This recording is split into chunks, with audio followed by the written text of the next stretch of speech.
Hey everybody, Tim here with today's episode of Star Trek Picard, Season 1, Episode 4, Absolute Candor.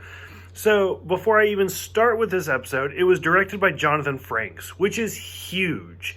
I'm a little bit disappointed because I would love to see some behind the scenes footage. Realistically, I would love to see, I'm sure somebody had to have recorded that first, when Jonathan Frakes walked on set and he saw Patrick Stewart. I guarantee you there was some hugging, there was some crying, there was something. That's what I want to see. Because Jonathan Frakes is an amazing director. And, I mean, he directed, Insurrection, and he directed First Contact, and he's directed some other movies, but he's so talented, and I'm really disappointed that he doesn't direct more big blockbuster hits. It's always kind of one of those, I'm secretly negative that he doesn't get more stuff like that. That being said, he does direct a lot of TV shows. He directed some of Dollhouse. He's directed both Orville and Discovery, which I actually love because there's always that big fight between the Discovery fans and the Orville fans, and then there's Jonathan Frakes right in the middle. I don't know, I'm getting paid, who cares? So I really like that. So it's no secret, anybody who's watched any Picard trailer ever knows that Riker is going to show up at some point in the season. But the fact that he's directing episodes that he's not even in, again, I think that's really amazing that he's still involved with Star Trek. I think that's really great. So I've kind of complained, I'm going to reiterate, I'm going to kind of say it over again throughout the series. It's not necessarily a bad thing because a lot of people really like it. Some people even commented on my last video about oh, you're wrong, this is great. Dude, everybody has their own opinions and it's okay.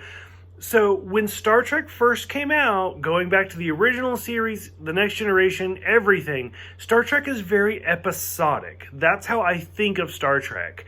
It's not until recent years that TV shows in general have become very here is all 10 episodes, it's one story, and we just cut it up, and here it is.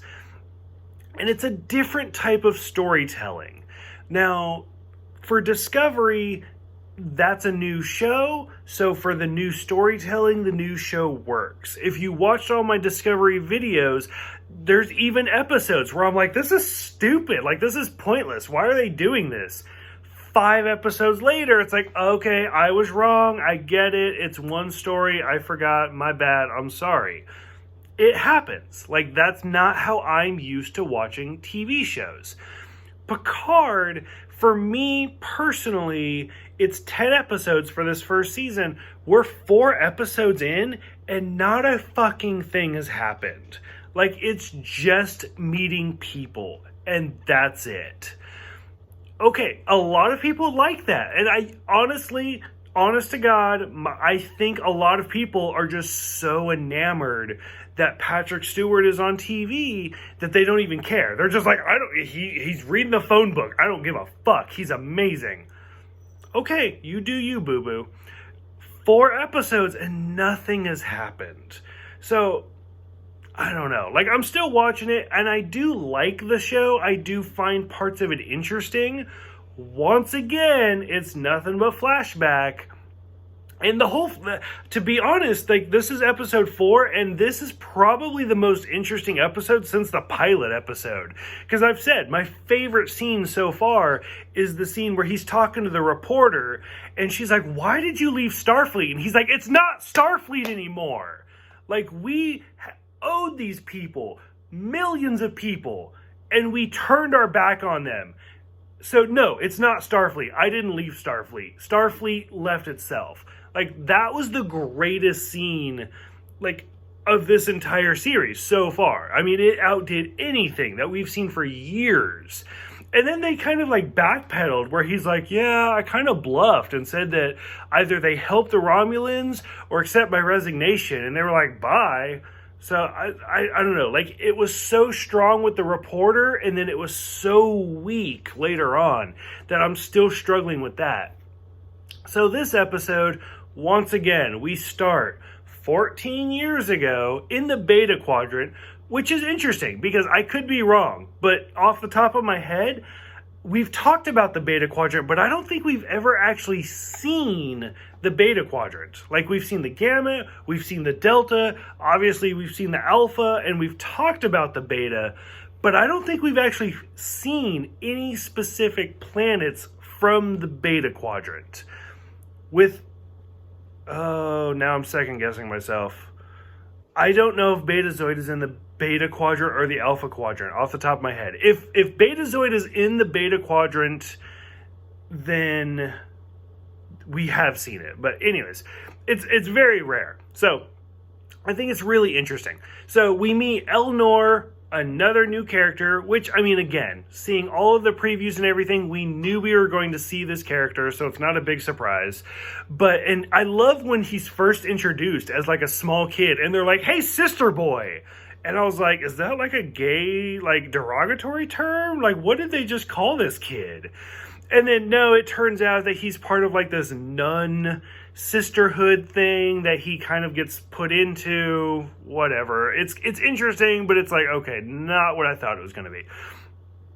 I really absolutely love the line where we see the young Eleanor talking to Picard, and then there's the other sister, and they're going back and forth talking about all the different stuff. I absolutely loved the line, "A promise is a prison, and don't make yourself someone's jailer." Like, I had to, like, pause it and sit there and, like, just stare blankly at my TV. Like, what the fuck did she just say? Like, again, like, a promise is a prison, so don't make yourself someone else's jailer. Like, I was like, that's actually really good. Like, that's some fortune cookie bullshit right there. Like, that's amazing. I really liked it. Seeing Picard read the Three Musketeers to the young Eleanor made me think, like, so I work a lot. Like, I work 2 jobs, I work more than full-time, I work a lot. So I listen to a lot of audiobooks because I'm in my car all the time.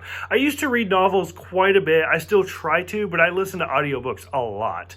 Hearing Picard read to Eleanor, or Elnor, I keep trying to give him a female name, Elnor, made me realize, like, I don't know if I've ever heard Patrick Stewart do an audiobook, which is, again, kind of weird, because I've heard Jonathan Frakes, the director of this episode, read an audiobook, and I've heard all sorts of other Star Trek actors, including, like, John Delancey, Major Barrett, anybody you can think of, read an audiobook.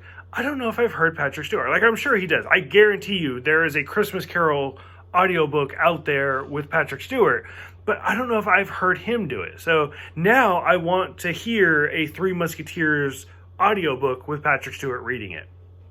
So, like, the whole opening sequence of him, like, playing with the young Elnor, dealing with this Romulan sisterhood, it's really interesting. 4 episodes. Every single episode has a flashback. We don't need it. Like, seriously, just kind of, like, pull back from the flashbacks. We get it. 14 years ago, some serious shit went down. We don't need to see it every single episode. I'm sorry. At least I don't. Personally, I don't need to see it. So, that being said, like, the whole main plot with just, like, Picard coming back, asking, like, for somebody to help him. Elnor says no. Okay, we know he's going to say yes. The whole scene where it's like the Romulans only, like, sign at the restaurant, and he throws it on the ground and walks on it. Like, that is the biggest Picard fuck you ever. Like, where he's just like, I'm Picard. What are you going to do? I'm walking on a sign. No waiters helping him. Stuff like that. It's really great. And then again, with Elnor coming back, when he actually, like, killed a Romulan, I was shocked. Like, I actually, like, was like, oh, like, it's getting real here. And, like, why did you agree to help us? Oh, because it fit my cause. Well, what's your cause? Or no, what's like the worthiness of it? It's a lost cause. Oh, so we're fucked. So you're going to help us. Okay, I got it. So stuff like that is great. Absolutely loved all of that plot. I am so sick of the Soji and Narek storyline. Like, the whole Romulan Borg thing. Like, them sliding around on the floor. who gives a fuck? Like, I'm so tired of it. It's not interesting. Like, I get it. She's the twin, so we got to see her, and we have to keep her story going because the whole premise of this series is Picard trying to save her. I don't need her sliding around on the floor like it's ice to be interesting. Like, show me something else.